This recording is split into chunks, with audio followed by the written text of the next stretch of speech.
अस्सलाम वालेकुम, मैं शाहिद हुसैन हूँ। आज की वीडियो जो गैर कानूनी तामीरात से मुतल्लिक जो अदालती अहकामात सामने आ रहे हैं, ख़ासतौर पर मक्का टेरेस के अलावा और भी जो तामीरात के ख़िलाफ़ सिंध हाई कोर्ट के हुक्मनामे सामने आ रहे हैं, उसमें बहुत सारे लोग सवालात करते हैं और उसके बाद फिर हमने उनको क्लियर करना है। और उसके बाद फिर अक्सर जो मेरे देखने वाले हैं, अक्सर वो पूछते हैं कि जो अफसरान हैं, चाहे कि सिंध बिल्डिंग कंट्रोल अथॉरिटी के हों, SBCA के हों या KMC के हों और दीगर इदारों के, उनके ख़िलाफ़ जो है वो कार्रवाई नहीं होती और अक्सर या तो बिल्डर को नुकसान उठाना पड़ता है या फिर जो है वो जो वहाँ के मकीन होते हैं, जो इलाटीज़ होते हैं, उनको नुकसान उठाना पड़ता है। और आज एक और इमारत की निशानदेही हुई है, बल्कि 3-4 और केसेस से, लेकिन बड़ी एक इमारत की निशानदेही हुई है जो मक्का टेरेस या नस्ला टावर के लगभग एक इमारत समझी जा रही है, जिसके ऊपर अदालत ने सख्त कार्रवाई का हुक्म दिया है। वो तफसीलात आपके सामने रखेंगे। मेरे साथ इरफान हक साहब मौजूद है। इरफान साहब, आप एक अरसे से सुप्रीम कोर्ट में जब हुक्मनामा सामने आया, उसके बाद हम देख रहे हैं कि सिंध हाई कोर्ट के मुसलसल हुक्मनामे आ रहे हैं कि घर भी तोड़वाने के हुक्मनामे हैं, टेरेस भी, टावर भी, और आज भी एक जिस तरह लियारी में गैर कानूनी तामीरात की अदालत ने उसको सील करने का हुक्म दिया। लियारी में जो नया मुकदमा सामने आया, सबसे पहले तो मैं मेरे देखने वालों को वो मुकदमे की तफसीलात बताइएगा कि किस तरह उसकी तामीरात की इजाज़त थी और अब वो 7 मंजिला इमारत कैसे बन गई, और उसके बाद फिर मक्का टेरेस के जो मकीन हैं उनको क्या रिलीफ मिला है, और उसके बाद फिर क्या अफसरान भी अब उनके खिलाफ भी घेरा तंग हो रहा है अदालतों का कि ऐसा तो नहीं होगा कि मुट्ठी गर्म करेंगे, रिश्वत लेंगे और उसके बाद उनके खिलाफ कोई कार्रवाई नहीं होगी, या तो नज़ला गिरेगा बिल्डर के ऊपर या इलाटीज़ के ऊपर। देखिए, जो आपकी आखिरी बात है ना, वो सबसे अहम है। जो अफसरान हैं वो हमेशा बच जाते हैं। आज से पहले कभी हमने नहीं देखा है कि इतने ज़ोर व शोर के साथ और इतने सख्त अहकामात इसके बिल्डर्स और अफसरान के ख़िलाफ़ आए हों। इससे पहले जितनी भी कार्रवाइयाँ होती रही हैं, जो गरीब लोग होते हैं, जो लॉटीज़ होते हैं बेचारे, उनका नुकसान ज़रूर होता है, बिल्डर भी बच के निकल जाता है। और जो अफसरान हैं SBCA के बिलखुसूस, जिनकी ज़िम्मेदारी है कि वो कानूनी उसकी जो पहलू है उसको देखें, बिल्डिंग कानूनी है नहीं है, किस तरह नक्शा पास हो रहा है, नक्शा पास कर दिया जाता है और बिल्डिंग बन जाती है, लोग आबाद हो जाते हैं। फिर जब अदालत हुक्म देती है कि बिल्डिंग खाली करें और लोगों को निकालें और बिल्डिंग गिरा दें, तो नुकसान अल्टीमेटली गरीबों का होता है। मगर अब जो मुतवातिर अहकामात आ रहे हैं अदालत से, वो बहुत खुशाइंद है। ये जो डायरेक्शन है कोर्ट की, ये इसलिए भी अहम है कि अगर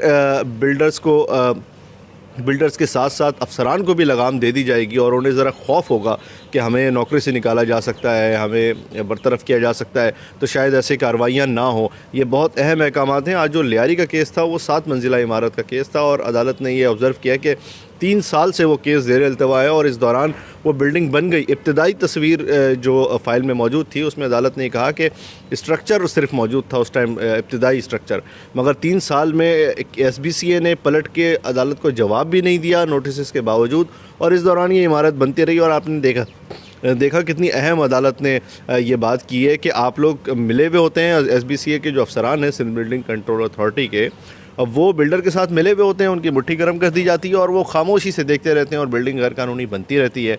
और जब उनको पता है कि जब बिल्डिंग बन जाएगी, लोग आके आबाद हो जाएंगे, तो थर्ड पार्टी इंटरेस्ट क्रिएट हो जाएगा और लोग आके कहेंगे देखें हमारा नुकसान हो रहा है, तो इसलिए फिर रिलीफ मिल जाएगा। और यही होता है मक्का टेरेस में भी आपने देखा कि यही हो रहा था, मगर अदालत ने बहुत ज़बरदस्त हुक्म दिया है कि जो गैर कानूनी हिस्सा है, यानी कि जो कंपलसरी ओपन स्पेस है, उसको गिरा दें और बिल्डिंग को नुकसान ना पहुंचे। ये SBCA वालों ने, उनकी माहिरीन ने बताया अदालत को कि बिल्डिंग को नुकसान नहीं पहुंचेगा, हम वो गैर कानूनी हिस्सा निकाल देंगे।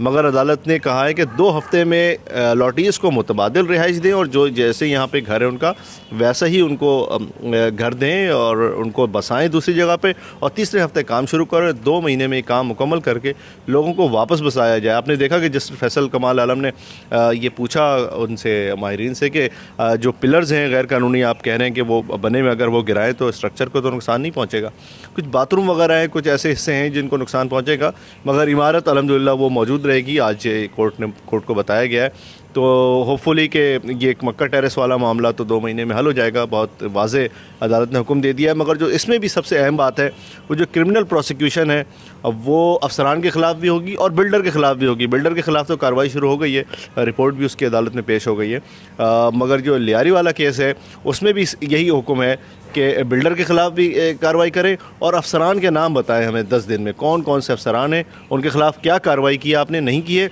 तो उनके ख़िलाफ़ कार्रवाई करें। जिन्होंने नक्शा पास किया है खामोशी से देखते रहें। जो मुतल्लिका ज़िम्मेदारान हैं SBCA के, बिल्डिंग बनती रही और वो खामोशी से देखते रहे और किसी न किसी तरह उनका कोई ना कोई हिस्सा शामिल रहा, वो शरीके जुर्म हैं, बराबर का उनका जुर्म है। ये अदालत के आज वाज़े जो है वो ऑब्जर्वेशन और रिमार्क्स थे, जो कि बहुत अहम है मुस्तकबिल के लिए, मैं समझता हूँ। अच्छा, ये जो मक्का टेरेस के मकीन थे उनकी तरफ से भी तो एक दरख्वास्त थी, वो तो ये भी अदालत से बार बार इस्तदा करते रहे कि उनकी किसी की वहाँ जो 12 जो फैमिलीज़ रहती हैं उनमें से किसी की शादी भी है तो लिहाजा बेदखल ना किया जाए, कोरोना की वजूहत भी रखने की कोशिश की, तो उस पर अदालत ने उनके ऊपर क्या ऑब्जर्वेशन दी? देखिए, अदालत ने उनको ज़ाहिर है कि झाड़ा और काफ़ी सरजनिश की उनके वकील की कि आप खामोश हो जाएं तो आपके लिए यही बेहतर है। हमने बहुत अच्छा हुक्म दिया है, हमारे लिए बहुत आसान था कि जस्टिस फैसल कमाल ने कहा कि हमारे लिए बहुत आसान था, हम 2 लाइनों का ऑर्डर कर देते कि इमारत गिरा दें और फिर आप कहाँ जाते। ये जो आपकी शादियां हैं या मैयत है या चहलों में, ये सब होते रहेंगे और अगर शादी है तो ये कहीं और जाके इससे अच्छी हो सकती है, आप कहीं और जाके ये सारे काम निपटाते रहें। और वाज़े अदालत ने हुक्म दिया उनको भी कि ये आपके लिए बेहतर यही कि आप खामोश रहें। कंप्लीशन प्लान उसका नहीं था, कंप्लीशन सर्टिफिकेट नहीं था, उसके बावजूद उनको वहाँ पे रिहाइश इख्तियार कर ली, उन्होंने गैर कानूनी तौर पर रिहाइश इख्तियार की। इस पर अदालत ने कहा कि हमने बहुत रिलैक्सेशन दी है और लीनियंट व्यू लिया है, लिहाजा आप जो है खामोशी आपके हक़ में बेहतर है।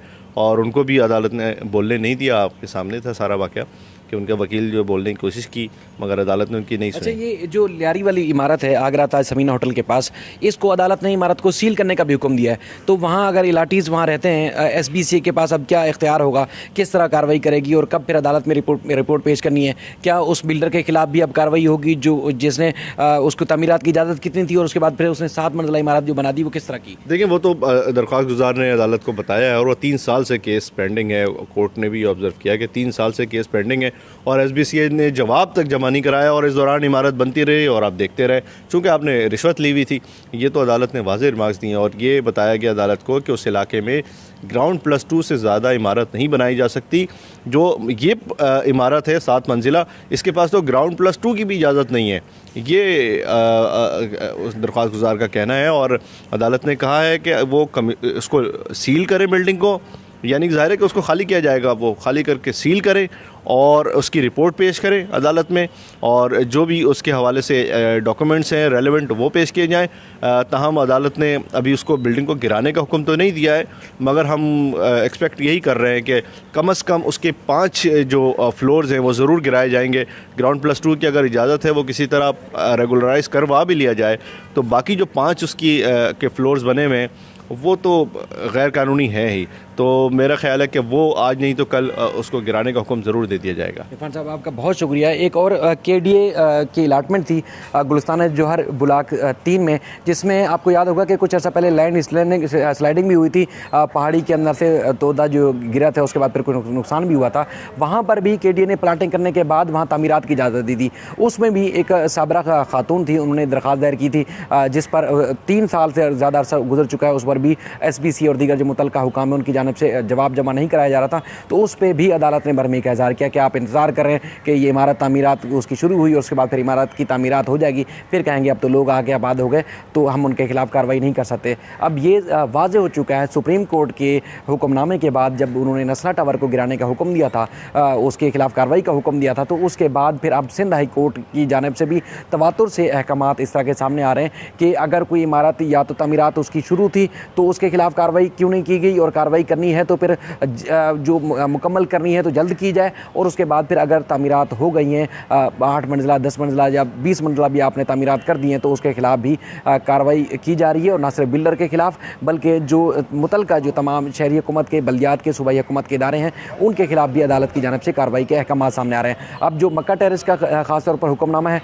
2 हफ्तों में जो तमाम अखराजात होंगे यानी कि शिफ्टिंग से लेके रिहाइश तक के इलाटीज़ के 12 फैमिलीज़ के वो बिल्डर वसीम अदा करेंगे, और उसके बाद फिर तीसरे हफ्ते में जैसे ही हफ्ता शुरू होगा तो उस समय जो मक्का टेरेस के जो गैर कानूनी हिस्सा है उसको गिराया जाएगा, पूरी इमारत को मसमार नहीं किया जाएगा। इसके बाद फिर जिस तरह जो समीना होटल आगरा ताज में जो ख़ासतौर पर लियारी में जो चीज़ें सामने आई हैं उसमें भी जो टाल मटोल की कोशिश की थी SBCA के वकला की जानिब से, और अदालत ने उनसे पूछा भी कि जो अफसरान हैं उनके खिलाफ आप लोग कार्रवाई क्यों नहीं करते, तो उसमें अदालत ने कहा कि इमारत को जाके सील करें, कार्रवाई करें तो 1 महीने के अंदर अंदर ये सारा मामला करें।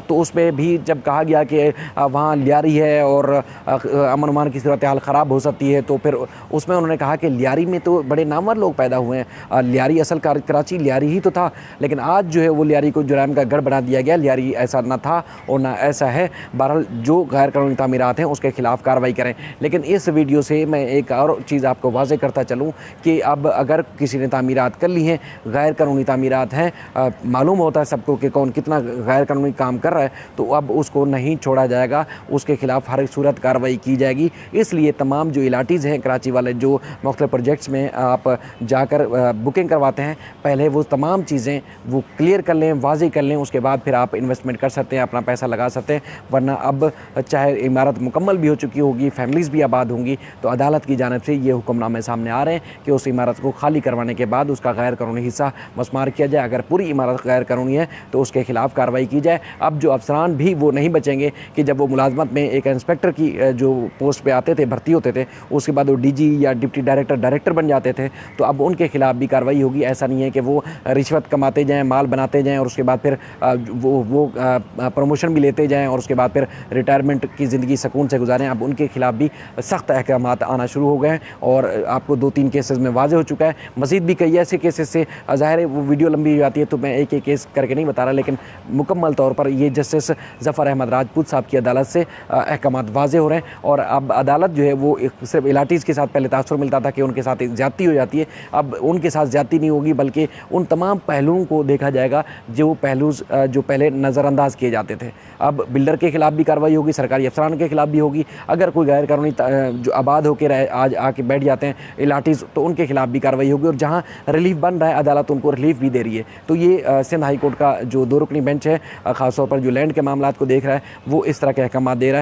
है। मज़ीद भी जो इस सिलसिले में अपडेट्स होंगी आपके सामने रखते रहेंगे। अपना ख्याल रखिएगा। पाकिस्तान का, इस सूबे का, इस शहर का अल्लाह ताला हमें नासिर हो। अल्लाह हाफ़िज़।